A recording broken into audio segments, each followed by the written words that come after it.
Who would have thought that pigeons love lupins?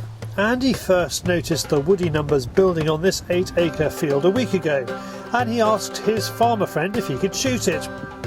At this time of year, the lupin leaves must be offering a tastier alternative to things like clover before the crops start ripening off. So today Crow is going to make the most of it, but he's had to think carefully about where to put the hide to avoid roads and houses. I've got 9 real pigeons. I've got a rotary out on the left-hand side of the pattern. The wind's going that way, so I'm hoping the pigeons are going to come around. I'm going to curl them back round. I've got a few decoys here, a few there, and the same again, hole through the middle. And that's hopefully to funnel them in here towards a tree or funnel them into where I want to kill them.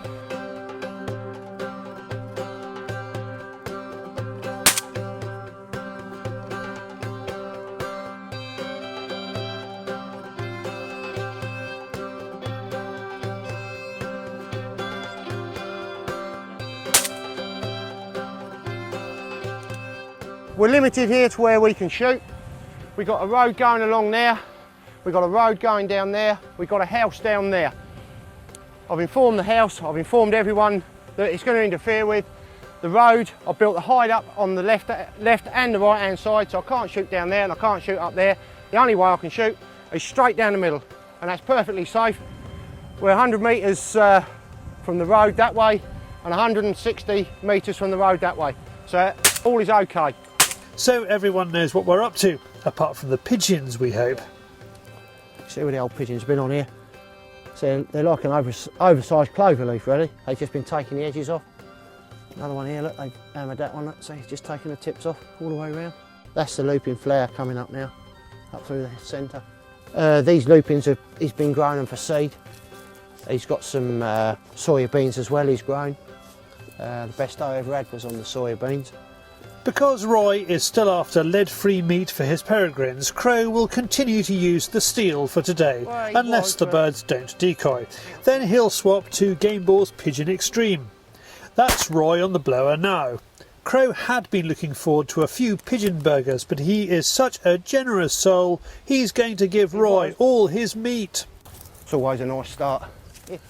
They're coming exactly how I thought. The wind has got round, so they're going to come round here. And where I want to kill them is just here, and they're coming round. I haven't got anything, I haven't got whirly, flapper, nothing on at the moment. If I can keep it like that, that's how I'll keep it. Go back to old school, really. Here comes a lump now, big lump here. I'll let them go past. There's probably 150, 200 in there. I'll just let these go and they'll come back later on.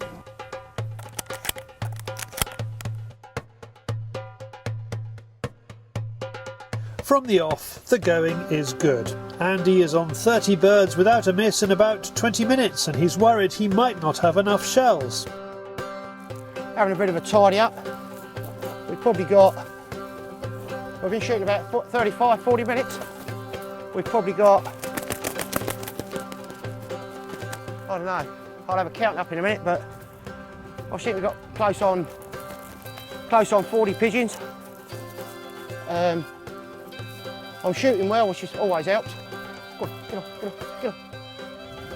Yeah, I'm shooting well, so they're decoying nicely, which is good. Go on, go on.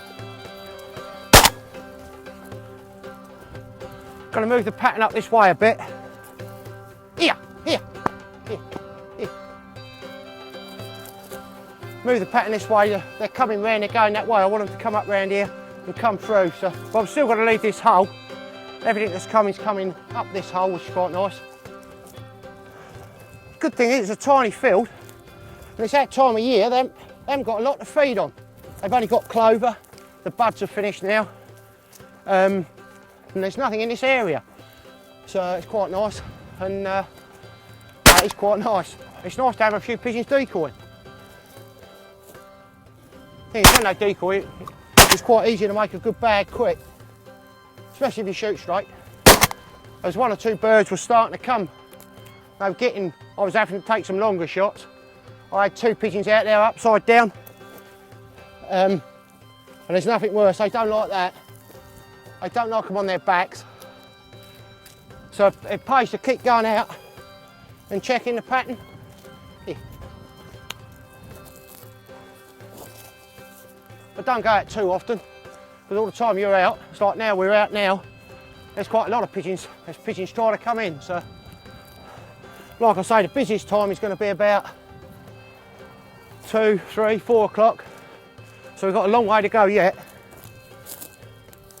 So just want to keep the pattern tidy. One thing that is noticeable today is the lack of stock doves. Any proficient pigeon shooter will be able to tell the difference, but we've had very few today. No, they're mainly seed eaters. They don't eat leaves so much. They just live on seed. They'll be probably on chickweed or something somewhere. That's where they'll be. They don't tend to eat the leaf. It's just the seed they want.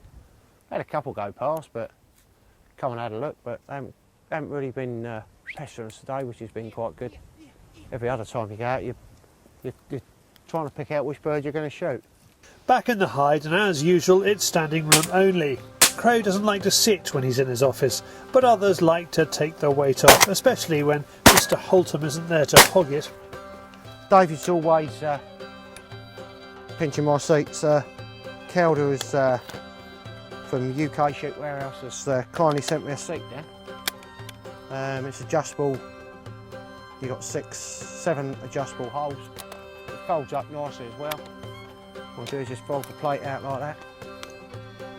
And then David can sit his fat arse on, which gives me my seat for me to sit on. Oh dear. But he's taken over with his bloody camera.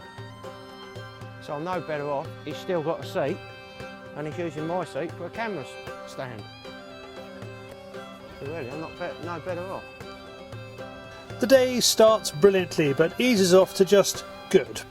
Crow's bag is 140, but they were back in large numbers feeding as he left the field, so there's a good chance there'll be another blooming marvellous flower power pigeon session later this week for Mr. Crow.